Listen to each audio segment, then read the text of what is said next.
ากเขาไปกวนนะเดี๋ยวเขาชิขึ้นเลยนี่ขึ้นต้นนี้เลยเสือกมันบ่เทิงทุกคนเขาเลยเห็นแบบนี้นะ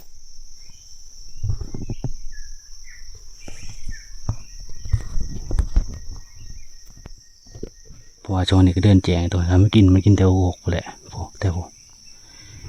นอกจากว่ามันยางมาแต่ทางนี้นะมาผ่านในนี้ฮะจริงๆมันนี่ก็ใช่ไหมมันติดกินเอานะแล้วมันก็แสะลงไปบนโผล่ลงไปบนเลยสบายดีตอนแรกทุกคนจะออก5 ลัดก่อนไปนำกันนะครับในพันเพิ่นจะไปป้าเพิ่นไหวบอลทางอันนั้นมาเวอร์ที่ออกทุกคนบอลเฮาไปกับเสือหานแต่ว่าถ่ายพี่น้องเห็นว่าทางมันขึ้นทางมันลงนะสิป้าเพิ่นหันแล้วส่วนเฮาก็สิไปนั่งเล่นอยู่ต้นมะพร้าวจากเบิดแล้วยังนะเบิดก็สินั่งเล่นนะฮันแล้วมันกระเทินได้ไปแล้วมันค่ำแล้วตอนนี้คือยางวิดดานตัวหนึ่งจนปวดบนขาสเตย์แต่หินนี่ในพันเห็นมือกกดินหนกที่มันฉี่ขึ้นนั่นเด้ปลายมันนั่นแหละทางมันลงมันขึ้นนี่มาลงอยู่พี่ลงได้หรอกนี่โดดลงหรือว่าไปลงพุ่นก็ได้คันนั้นก็เคยลงนี่แต่นานแต่คือชายพันมองนั่งยานทวนเพราะว่าผู้ตัวนี้มันโค้งมาในนี้นะมันไม่มีทางขึ้นได้ทุนแต่นี่มันเป็นหน้าผาไปเลยนี่แหละมันเป็นหน้าผาขึ้นสิละตัวนี่มันไม่มีบอลขึ้นมีแต่บอลเดียวบอลนี้แล้วมันขึ้นขันเลาะมาแต่ผู้นงยูมันก็มาลงอยู่นี่ขันมันจะเลาะจ่ายเบื้องหลุมนะขันมันเลาะจ่ายแต่เบื้องพุ่นมามันก็มาขึ้นอยู่นี่ทางขึ้นมีบอลเดียวบอลนี้แหละทุนกับญี่ปุ่นนะปูอยู่แจ่เบิ่งนะทางเขามาเพราะว่าปูตัวมันโค้งเป็นตัวยูเป็นตัวมันเหลื่อมแต่เป็นตัวยูโค้งไปเลยก็คือแถวนี้บ่มีทางขึ้นเลยนี่นอกจากว่าอีเห็นขึ้นได้พอมันขึ้นตามต้นไม้เราก็จะไปเบิ่งต้นมะพร้าวต้นนั้นแหละไปฝนตกแต่ก็ยามนะมันมีบอลไปลงทางบอลเขาเคยลงนะ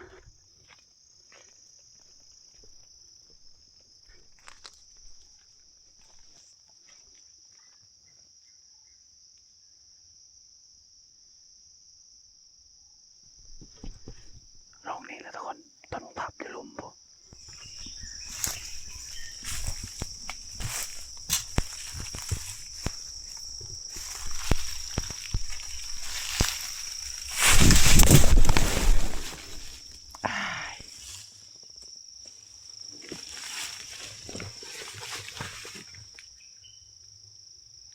ว่าชิจอบกักเมินซับยามฝนไปลำบากตัวเมินนี่สิแหละต้นมะพร้าวตัวบดเลยลำบากมันเนาะเดินเอาเดี๋ยวมาเอาก็จะนั่งเลยทุน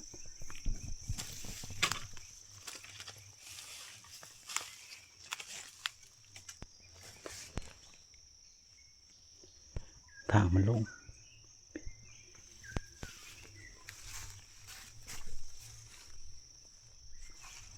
มันลงไปหมดเลย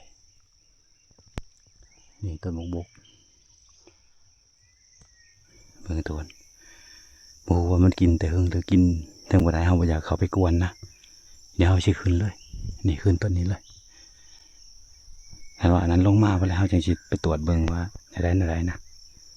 ไปขึ้นเลยทุกคนนี่ขึ้นต้นนี้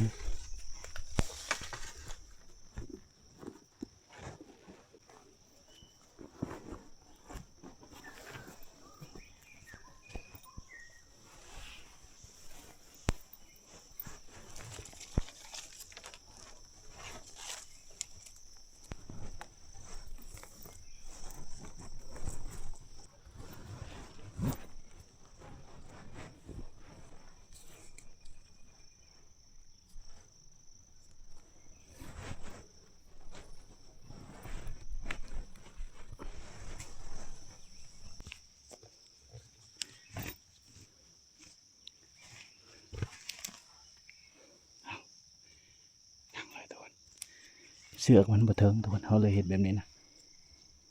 นางไหนคือกันฝนตกแต่ตะวันมันตกบ่แห้งนะนี่อยู่นี่มีต้นมะย่างพร้อมนี่ทุกคนนี่ต้นมะย่างนะ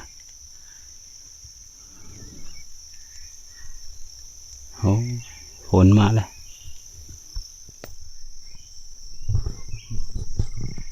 ตอนนี้เสือมันบ่ถึงนะเขาก็เลยเห็ดแบบนี้นะ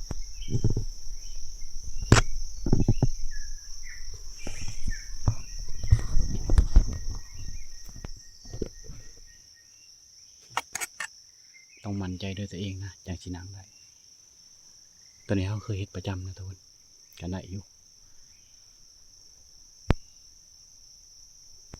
ขอแต่ว่าเป็นไม้แต่แบบมันเมินนะเห็ดได้ถ้าเกิดไม้เมินนี่เห็ดได้กันแต่ว่าบ่อยากแนะนำนะปูเนี่ยนี่มันจิตรุยลงเลยเพราะเสือกเขามันบ่ถึงมันกวมไปเลยนะมันได้แต่หอบเดียวนี่แต่นี้มันกินแปลนทุกคนแต่มันนี่ห้างเลยคำบักทอกบัวเขาก็ห่อเขาเขาก็จะขับเพื่อห่อเลยทำกินอยู่หกตอนนั้นกลางคืนบ่เห็นรถนี่ถ้าข้างเว้นนี่เห็นทุกคนถ้าเขาข้างคืนนี่จบเลยเนี่ยแต่นั้นบ่เห็นนะเพราะว่าช่วงนี้ก็เดินแจงตัวแล้วมันกินแต่หกแหละพวกแต่พวก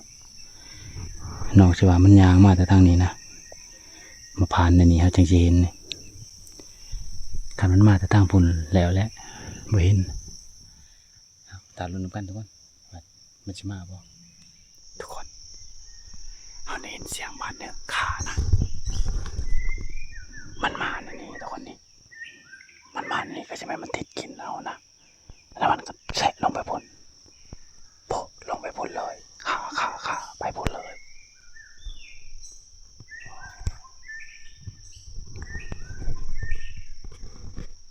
จะไม่ได้ยังนะ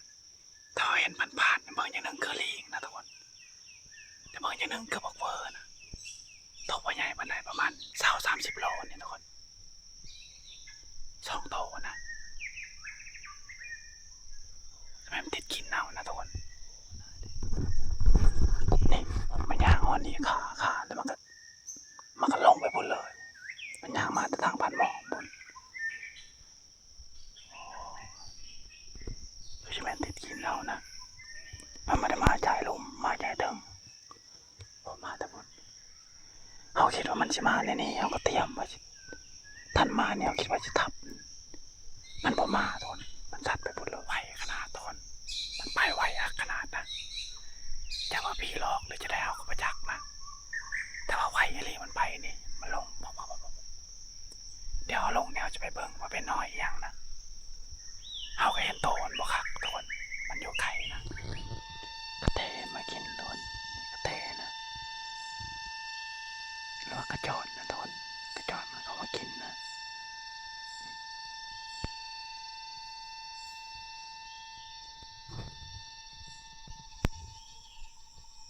ทำแล้ว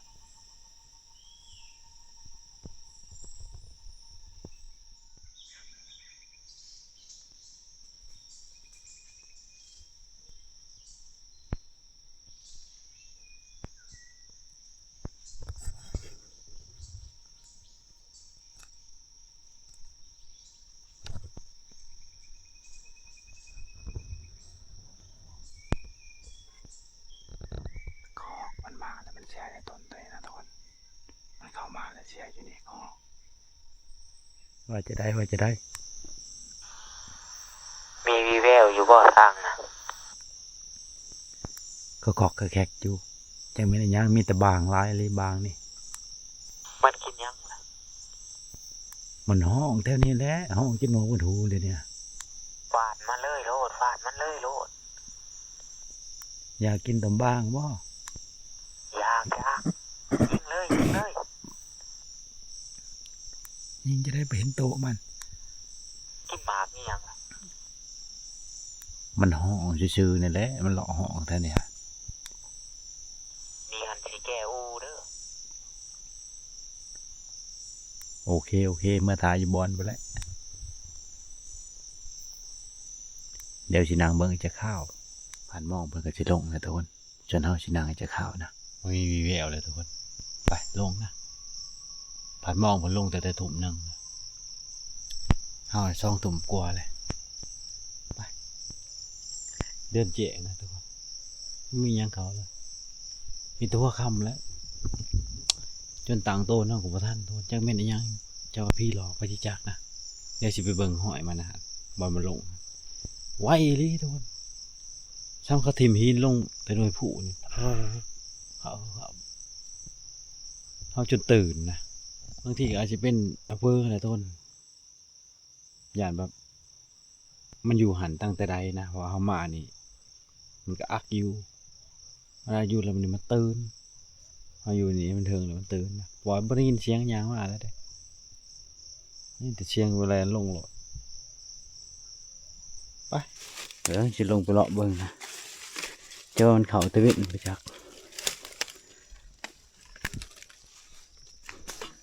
โอ้เห็ดบดโอ้พวกลวงมีอยู่ในนี้อีก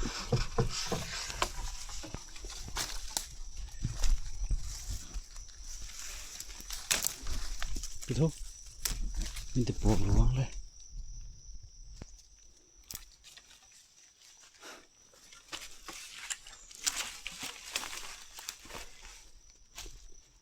โอ้ยหมุนบัดที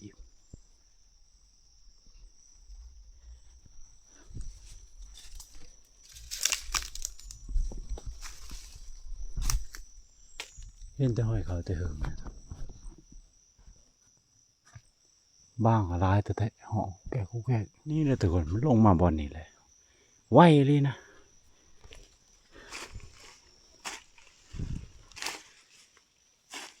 ชิเมนตัวนี้เลย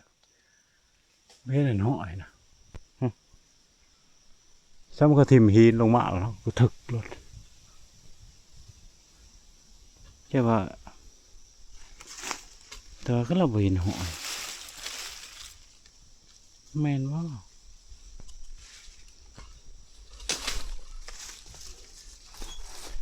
นี่ไปพูดเลย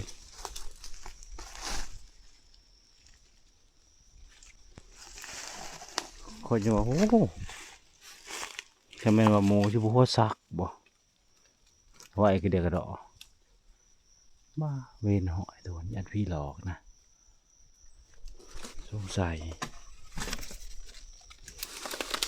บักเวอร์มันจะไปยังไงก็ต้องเห็นเราหอยมันเดี๋ยวอยู่นี่บ่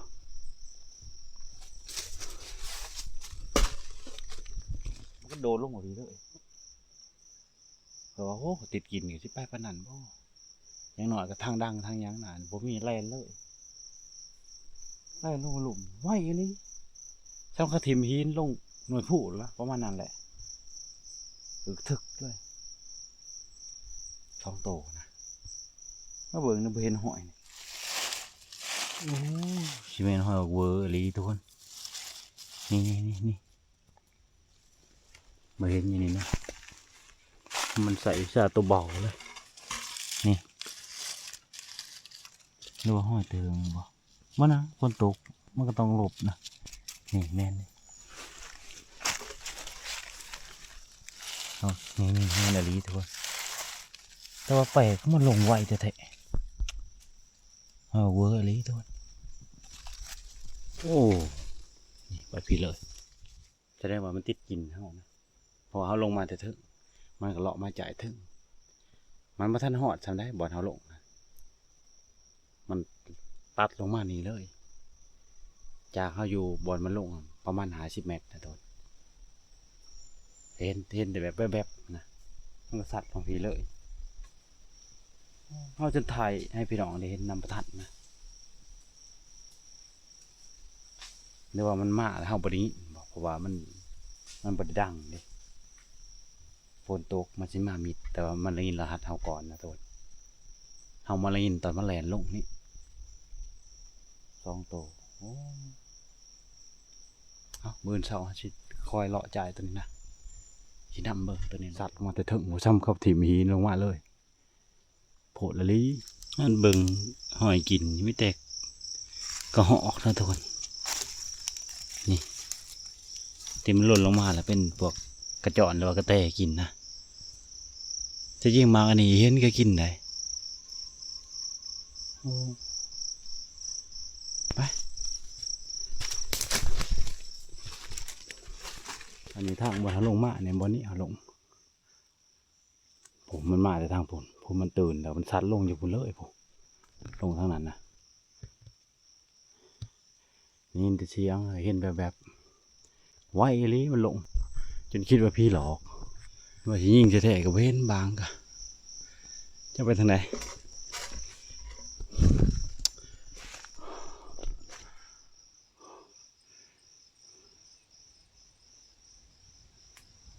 ตื่นตาตกแก่ตายยังมันติดกินเอานะทุกคน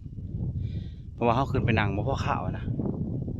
เขาขึ้นนั่งประมาณ10 นาทีได้บ่พยายามบ่ได้ใช่ไหมสักพักเขาก็กำลังเมียนยังแล้วเรียบร้อยนะกระเป๋ากระเป๋าแล้วก็นั่งเคยอะไรโดดลงเขาก็เลี้ยวเบิ่งตัวแรกที่ลงคือบ่ใหญ่บ่ได้ทุกคนเห็นแบบคือเขาทิ่มหินลงนี่ความไวมาให้เบาว่ามันลงผู้นะตัวที่2นำกลนไปอีกแค่ตัวนิดหน่อยมันไปเบิ่งห้อยบางอย่างไปชอบปักใหญ่มันห้อยทุกคนมัน60 โลเทียบบกลัวนะเพี้ยนกลัวมันเข้ามาแต่วิ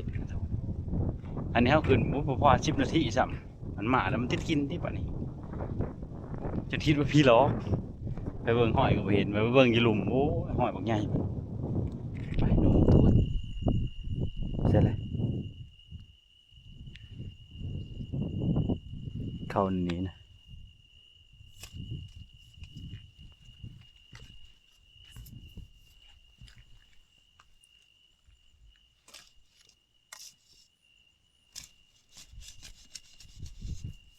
โอ้โห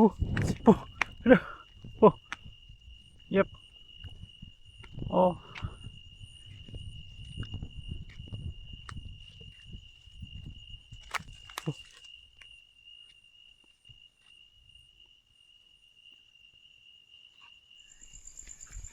จ๊ะเอ๋ได้ฮะ หาจับปุ๊บก็บ่ได้ปุ๊บมันลง หาจับกบก็บ่ได้กินยังล่ะบัดนี้ นี่ดิ ปีนไก่น่ะบ่แน่เอามาแล้ว ก่อยบ่ เขาไปเบิ่งบอลมันตื่นนั่นห้อยเวอร์อีหลี เป็นไง คอยสงสัยมันเข้าก่อนมันบ่แม่นว่ามันเข้าใหม่แบบว่ามันย่างมาฮอดก่อนแบบมันก็สิลงอาหารแหละพยายามมันช่วงจังหวะมันไปใจเองคือข่อยมานี่มันอักอยู่มาอยู่ข่อยก็ไปฮอดพุ่นข่อยบ่ได้เลาะแล้วข่อยขึ้นไปเลยประมาณ10 นาทีเพิ่นนึงผ่าลงหัวผู้ถ้าว่ามันมาปกติมันก็สิย่างทำลบกับลบลีกเนาะ แม่นนะ อันนี้มันโดนลงเลยข่อยคิดว่าพี่หลอก ข่อยก็เลยไปเบิ่งห้อยบ่เห็นตะบิดพี่หลอกไปนี่ไปเบิ่งโอ้ห้อยบักใหญ่มัน บ่เทาะ 2 โตแล้วกู ตอนก็ฮอกตัวเอาไว้ครับ สงสัยก็คิดว่าแพงอีหลีมันลงแบบซ้ำกระทิมหินโลดแบบแม่นว่า ปบ แบบซ้ำกระทิมหินลงคู่โอ้ มัน ปึ๊ กิ ก นมาจาก ฮะ ว่ามันหัวโชคดีลงมาจาก จักบ้าเขาว่าสิชบหินก็บอกพอได้จับดึงออกก็คิดว่ามันสิไปหาเจ้าเม็ดเนาะ มี เพราะว่ามันอยู่แถวบางหานไล่ลูกหมูนั่นแหละในต้นบกมันเวียนเท่านั้นแต่ปลาในเหี่ยวหกนี่มันอยู่หันแหละโอ้เบิ่นเสาสิไปเลาะเบิ่งจะบลัดอยู่บนเก่าอีกพอไล่มาให้เจ้าทับบัดนี้แล้วก็เมื่อมื้ออื่น แล้ว เอากินข้าวกันบัดนี้โอ้ยบ่หวานบ้างหลายขนาดบ่เขาอยู่มันกินมาอันนั้นบางอย่าง คือวันนี้ชูม บ่เห็น เรามาให้ว่าบางอย่าง ใช่เลย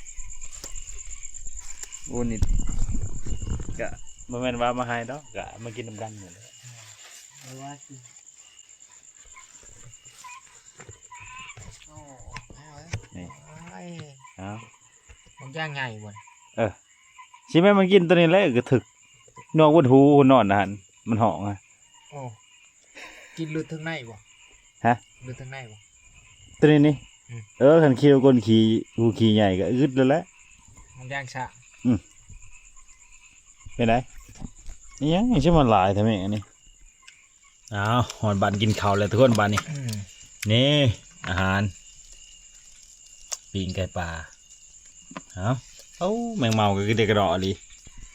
บริยะนี่ยังได้เพิ่นนี่ แต่พอบาวีว่าแมงเมาบินเข้ากองไฟเนาะอากูแม่นดีเอามาพี่น้องมากินข้าวนำกันโอ้ ยายดีเฮ็ดจังไดเนี่ยครับ มาเนี่ยโคตรดีผมมันตกปุ๊บนี่เบรกมันหล่นเลยเนี่ยเอาแล้วเบรก เป็นเฮ็ดเป็นยังมันจังโหลด เอากินข้าวก่อนทุกคนเปิดไฟกะยุ่งยากนะแห้งเมาหลายเด็กกระดอก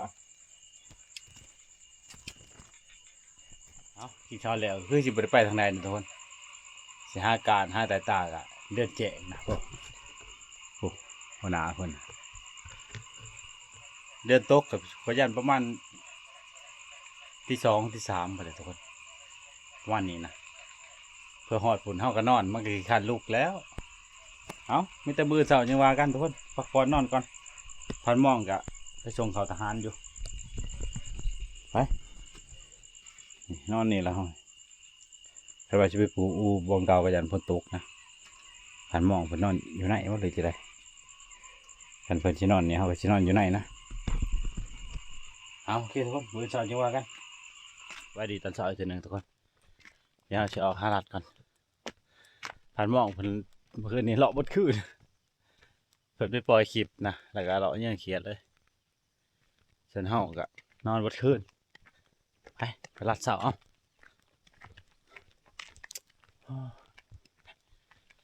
ไปแล้วเฮาสิไปบนเก่าเฮาแล้วทุกคนไปเบิ่งมันเข่าบ่มักไม้บอนเฮาดักถ้าเห็นห้อยมันเข่าแสดงว่ามันเข่าเด็กนะเดี๋ยวเฮาสิไปเบิ่งแล้วก็เลาะจ่ายตอนนั้นแหละทุกคนสินำเบิ่งตัวมันตื่นเฮาแต่มันจะไปทางไหนแหละมันจะอยู่แถวนั้นแหละปักเวิร์ดตัวนี้มันจะอยู่แถวบนหกแถวป่าไม่เหี้ยไปเล่นพระท่านขืนนะทุกคนไปขันแน่นอนเลยเดี๋ยวจะลองต่อทุกคนขันอยู่นี่นะเอาโทรศัพท์ไปอยู่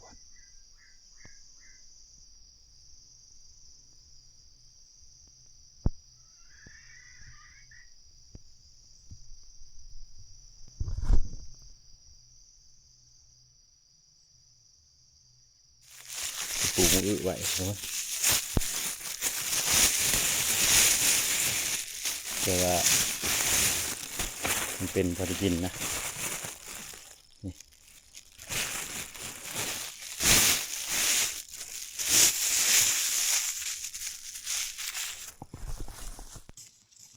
มาปลูกหลายต้นยัน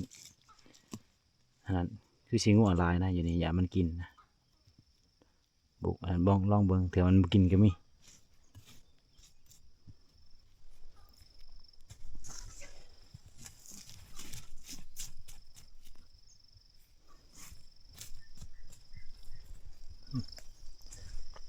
แต่มันกินมันก็เป็นทุกคนทันมันเป็นแต่ว่าหมกแตงมันกินแน่นอนนะบ่ปลูกนะปลูกแต่มะอึนี่แต่ว่ามันบ่กินก็มีบางตัวกินนะมะอึนี่บางตัวก็บ่กิน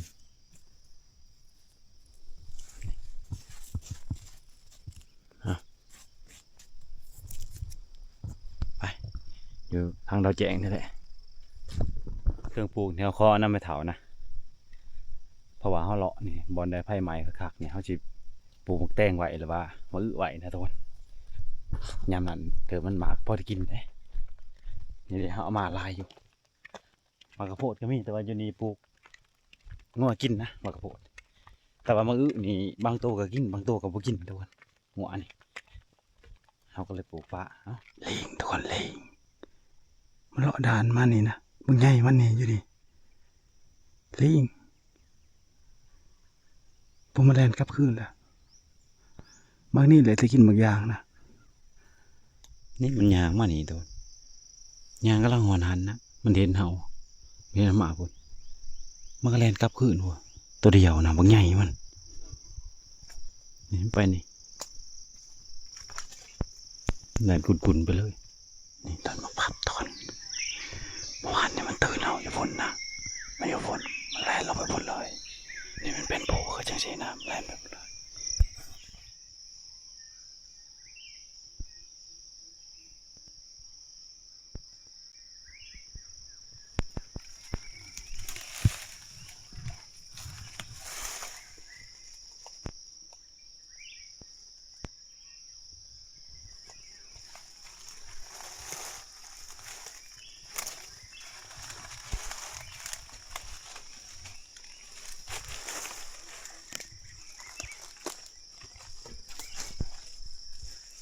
ผู้บางนั้นไก่คันดีขนาด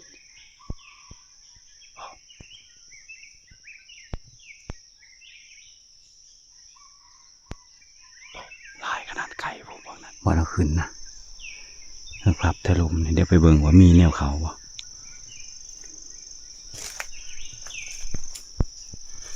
มันลงเมื่อวานนี่พุ่นมันลงบังงูอินตัวนี้นะพุ่นเบิ่งนั่นถัดลงแต่เทิงโอ้โหจนคิดว่าพี่หลอก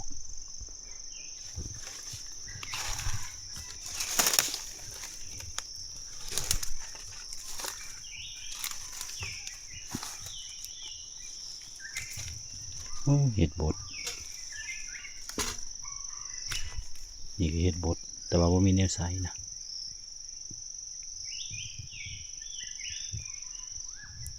บ่เห็นหอยทุกคนไปได้มาบ่ได้เขานะ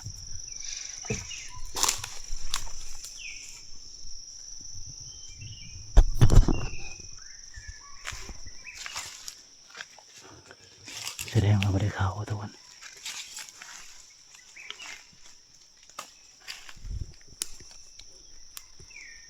ตัวนี้ยันเป็นกระหอกินบักหอกับบักหัวเคียง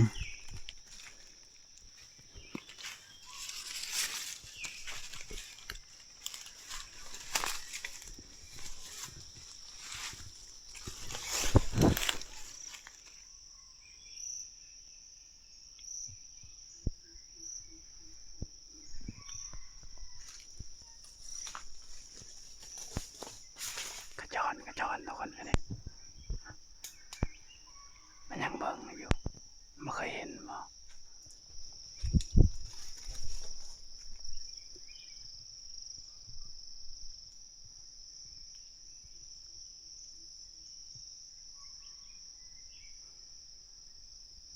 ไม่ทุกคน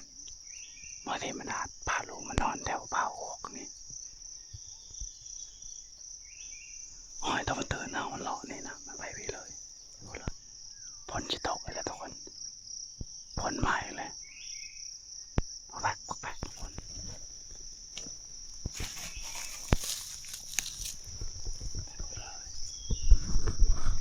หอยโดนปบเมื่อคืนนี้ทุกคน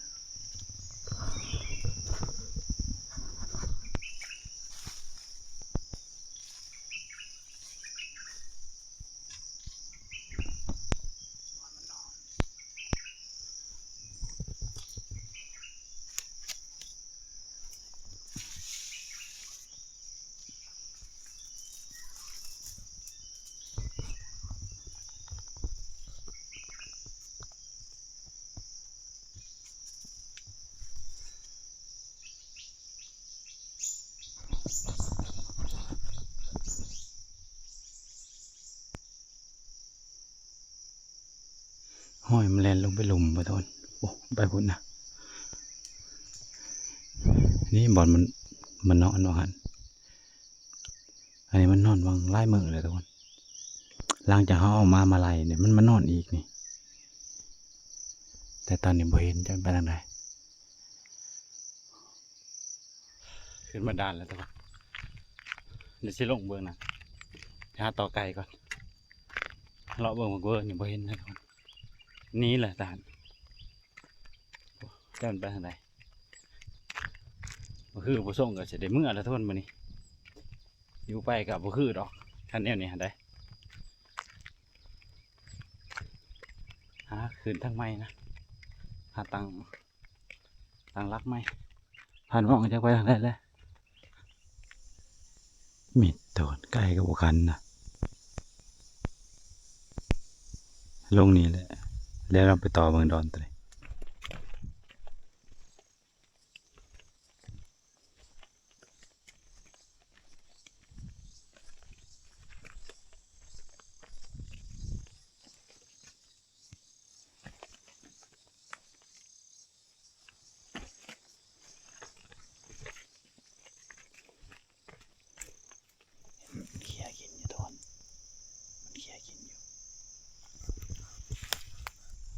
มึงทุกคนหอยแดงนะช้ำนี่ก่อยนี่นี่นี่นี่โอ้ไปนี่เวอร์มันออกมาด่านนะโอ้ดิมันมานี่นี่มันรอดุดแถวนี้โอ้นี่มันดุดนี่มันดุดตัวไปในด่านเลยห้อยทำนี่นะครับนี่40-50 โลทนแต่นี่มันรอดุดแตกทีบทนมันไปกลางคืนนะโมจูนี่เข้าไปได้ออกล่ากลางคืนนี่โอ้โมประมาณ3-4 โตนะมันไม่มีบอกใหม่คือสิต้นจากมันจะไปจุดใดนะเขาก็บอกหูแค่ว่ามีบอกใหม่เอาไปหนังอันนี้โอ้มันดูดีคือชิเมนตะแหลงว่าอันนี้ตัวนี้เพราะว่าคันว่าที่3 ที่ 4นี่ปวกคือสิโอไว้นะคือชิเมนแหลงว่านี่ตัวประมาณ2 ทุ่มอะไรนี่2 ทุ่ม 3 ทุ่มเลยประมาณนี้นะตัวนี้มันดูดนี่โอ้แต่นี่แต่วัตถุแต่มุ่งหน้าไปหาเฮาพุ่นแหละไปหาบอลพันมองหนังมันบ่ทันหอดเขาจะมันยังอักอยู่แถวนี้ไปหานอนแถวป่าไม่เหี่ยแถวภาคลุมแถวหก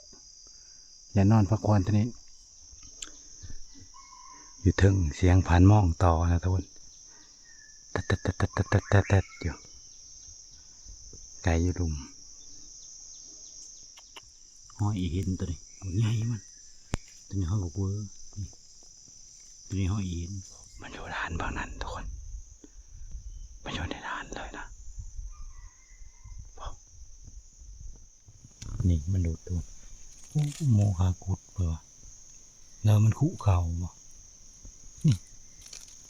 นี่เป็นโมคากุดตัว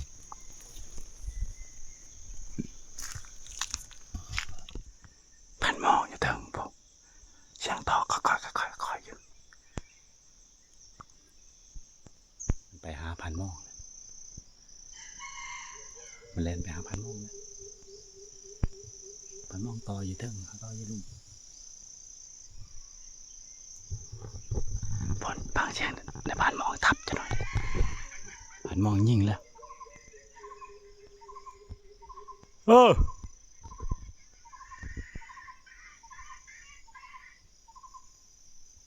ยเรียบร้อยป่ะ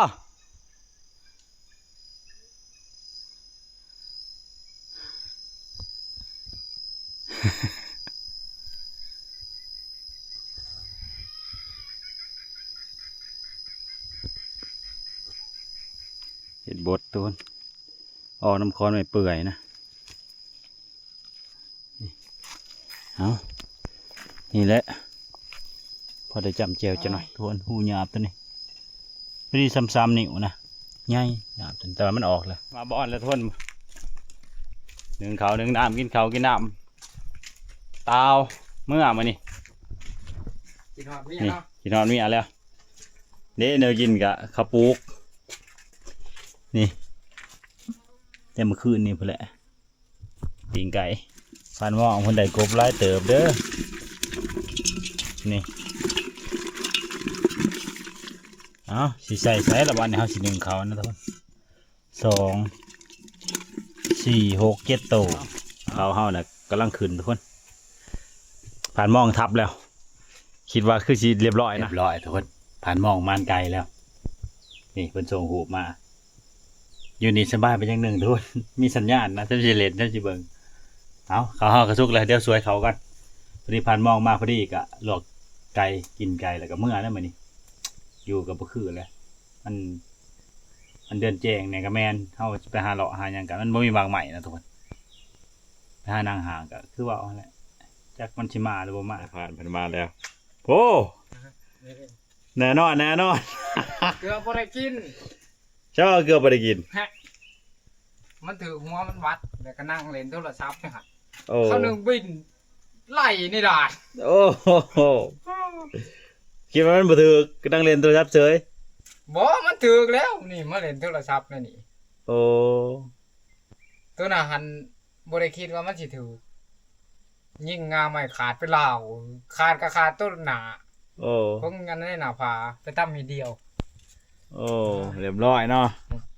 เอาน้ำพันเป็นมานเลย บ่ได้ตาย โอ้ ดิ รอบนี้พอได้กินได้น้ำพันบ้องยังไม่ทันตายป่ะฮะ บ่ ปล่อยไปได้ ปล่อยเขาท้องนี่แล้ว เอาไปเลี้ยงติ โอ้ยนี่ดิมันถือ ถือชาวเนียเลี้ยงได้ไม่ตายนะ อืม มันเมื่อเราแล้ว มื้อนะกินบ่ได้ แล้วยังไงอยากเลี้ยง บ่นะ เบิ่งไก่นับมือคนปีกมันทางหลังจากเส้น มันล้วนแน่ จากเส้น โอ้ไฟสิน้ำได้ เดือดจะยาวเลยนะ สอง คำมันหล่นใช่ไหมว่าไก่2 ปีนี่ โอ้ เฮ้คนยาววันเดียว อืม 3 เข็นก็3 ปี ว้าว แฮ่ไปเสืออีกเอามาแล้วทุกคนเดี๋ยวจะช่วยเขากันได้เองจัดเองเลยเนาะ เดี๋ยวสิมอบการคั่วให้เจ้า ได้ ทุกคนให้ ได้คิวเอาแล้วบ้านนี่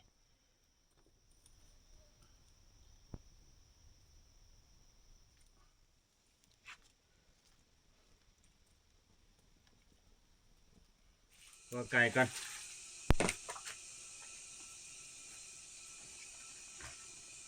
ตัดข้อสันๆเห็นได้กินอีก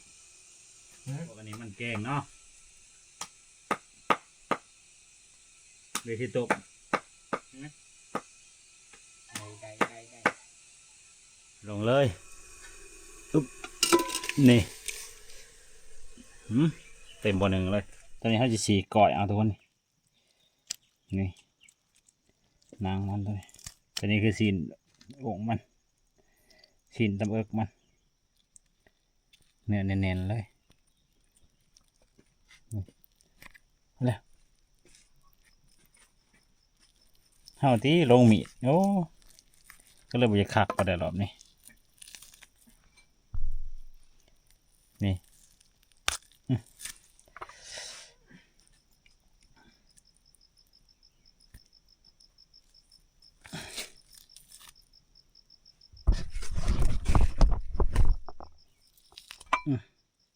จริงเอานั่นในพันจริงคักเนาะ แม่น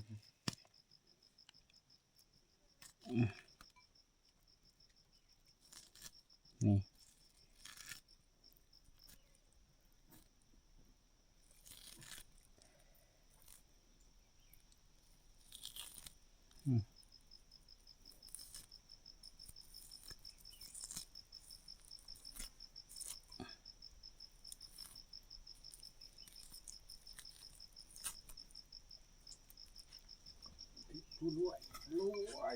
รวยกว่า ตักมาบ่เครื่องใน ได้บ่ อืม อืม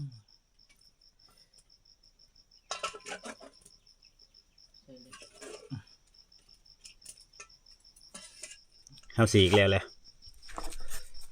เขาสิใส่ไข่มดแดงนะบ่ายใส่นี่เลยขั้นบ่โอ้เอาไม่ผ่านมันมาให้ขัดจะสิ เอามือได้ครับ นี่ยุบเลยวะบีบเลยบ่ ดูเลย โอ้ คันคือคันนุ่มนะ เอาเผ็ดๆจิบ่เผ็ดเลยเนาะ เฮ็ดก็ได้ นี่ เอาบนน้ำต้ม เอาพันก่อน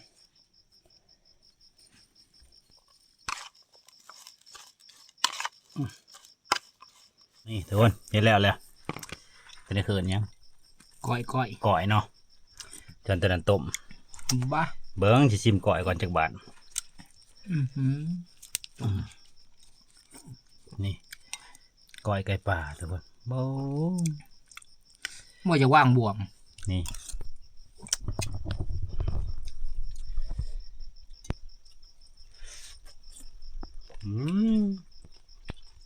นี่ก็ไอ้ดอกมากินข้าวกันมาเลยคักๆเลยมาหันจอดนี้จะกินยำพันหม้อ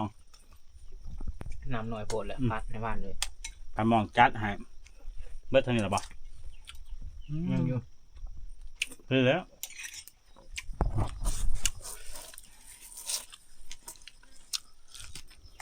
แน่นอนนั่นเลยผ่านจอดเนี่ย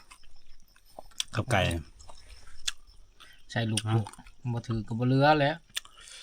โอ้ยมันเกี่ยวกับคือบ่ถือมันเกี่ยวเลยได้ยิ่งหรือบ่ได้ยิ่งเท่านั้นแหละเข้าท่าขนาด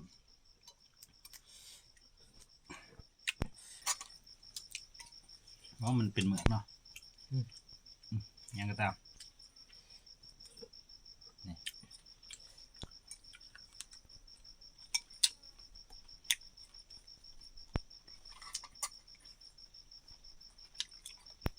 น้ำต้มหนึ่งพักก็จะไม่ยังปลาหมอง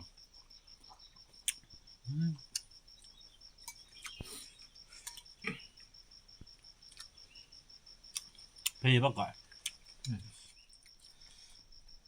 เอ้านี่โทษที่มันขักนะ คำเขาคำตาดีได้คำเขาไว้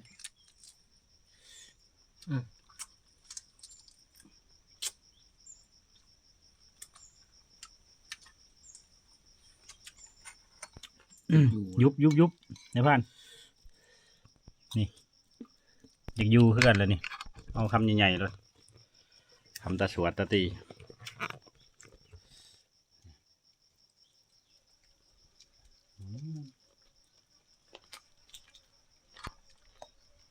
หน่อยมันก็แข็งที่ แม่นแล้วจะเลาะไปเราว่าอยากแล้วเดี๋ยวเห็นแต่เจ้าถือกลมมาเป็นพวงนอนต่อ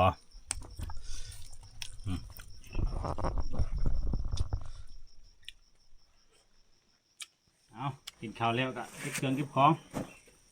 เตาเอาไว้เดินนะมันนี่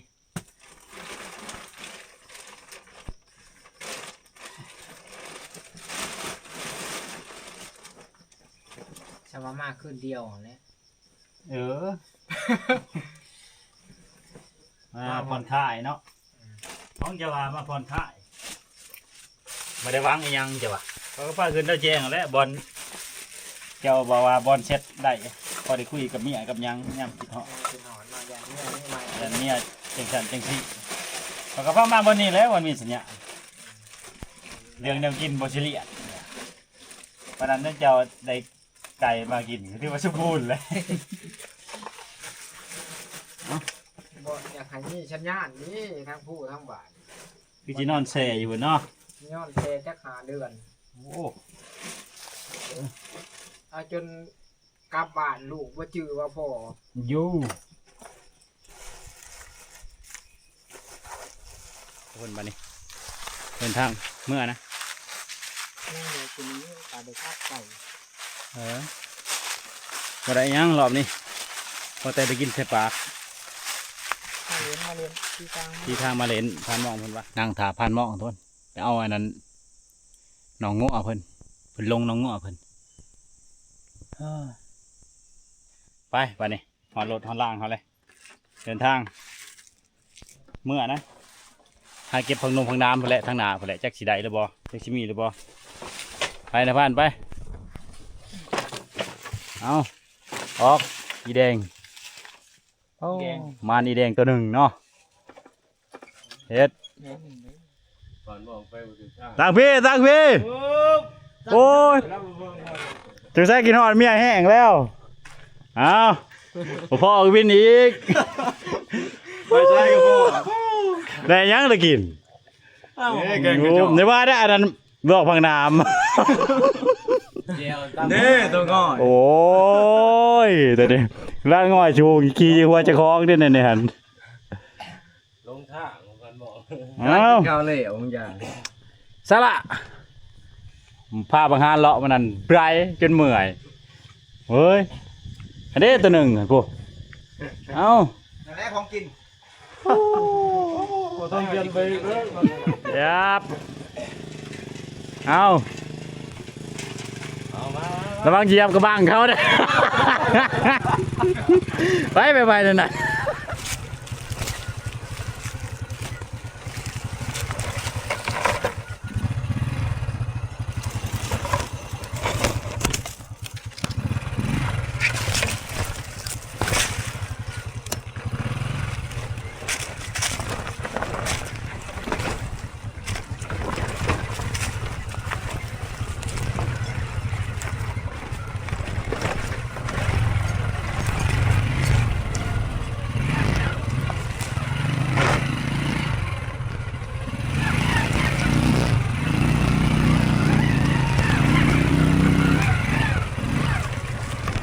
เอารถพันมองนะรถเพิ่นเบรกมันต่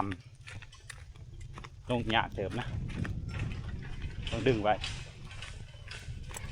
เอ้ย คันเล็กลง ถ้าเลขลงก็ได้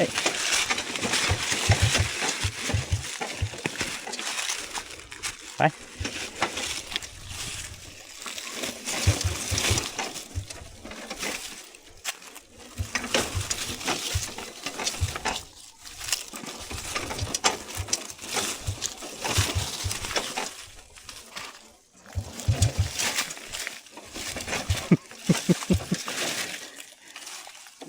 เจ้าครึ่งจะทางหนา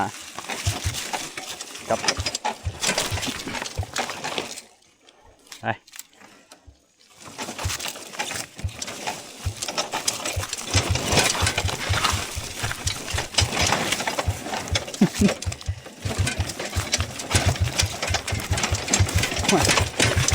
มาอันตรายเว้ย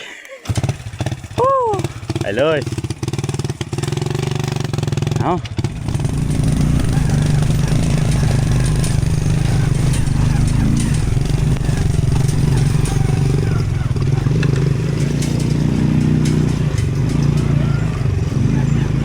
ไปสุดท้าย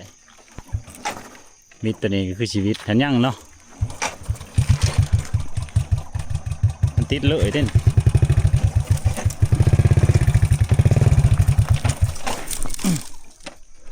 แววเดินผ่านไป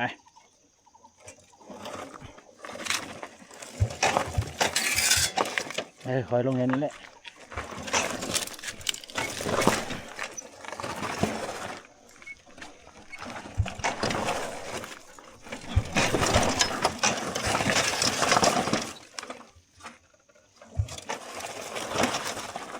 เลย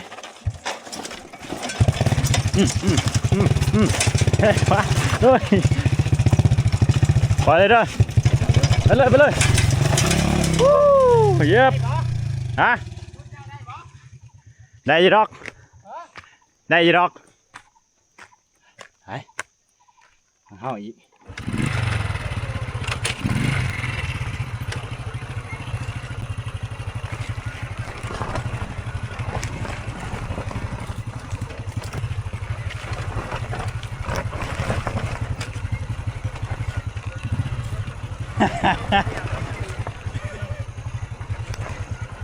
สบาย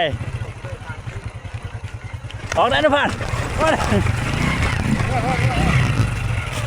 เด็ดเอาโอเคทุกคนคลิปนี้ก็ขอจบไว้เสร็จไหมนะจะได้กะขอบคุณครับใจหลายๆทีที่ตามรับชมเอาถ้าติดตามกันคลิปต่อไปทุกคนสิคืนผู้ทั้งในพันมองบอลเลยจะได้กะถ้าติดตามกันคลิปต่อไปนะเอาโอเคได้ได้นะพันโอ้ยหินตัวนี้ซอยไหวเนาะกันบอกแล้ว ได้สิลงนี่เลยปะลงนี้เลยโอ้ทางกันดิจ้ะไปไปชี้ดึงไว้อยู่ก็ให้เชือรถสิแตกโอ้ยเด็ด